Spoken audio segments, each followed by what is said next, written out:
Oh, dropping between bat and pad. Now that is actually a beauty of it. দুর্দান্ত bowling করেন মেহেদী হাসান মিরাজ, নিলেন 5 wicket. দ্বিতীয় দিন শেষে এখনও 25 রান পিছিয়ে আছে বাংলাদেশ।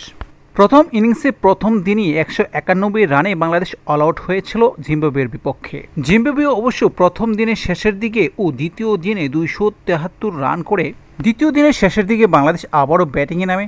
57 রানে 1 উইকেট হারিয়ে শেষ পর্যন্ত দ্বিতীয় দিনের খেলা শেষ করে।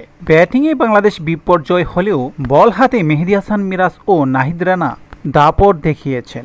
নাহিদ রানা অবশ্য 18 ওভার বল করে 3টি মেডেন দিয়ে 74 রান দিয়ে 3 উইকেট দখল করেন। মেহেদী হাসান মিরাজ 20 ওভার 2 বল করে 5 ওভার মেডেন দিয়ে 52 রানে 5 উইকেট দখল করেন। মেহেদী হাসান মিরাজের দুর্দান্ত বোলিং ফিগারের কারণেই 273 রান করতে পেরেছে জিম্বাবুয়ে, নতুবা অনেক বড় রান লিড নিতে পারত জিম্বাবুয়ে। জিম্বাবুয়ের পক্ষে শেন উইলিয়ামস 59 রান করেন 108 বল মোকাবেলা করে। এছাড়া নায়াসা মায়াবু 35 রান, রিচার্ড 28। জিম্বাবুয়ে বাংলাদেশ থেকেও ভালো ব্যাটিং করার কারণেই 273 রান করতে পেরেছে। বাংলাদেশ দ্বিতীয়ার্ধে ব্যাটিংয়ে বলে দেবে এই টেস্টের রেজাল্ট।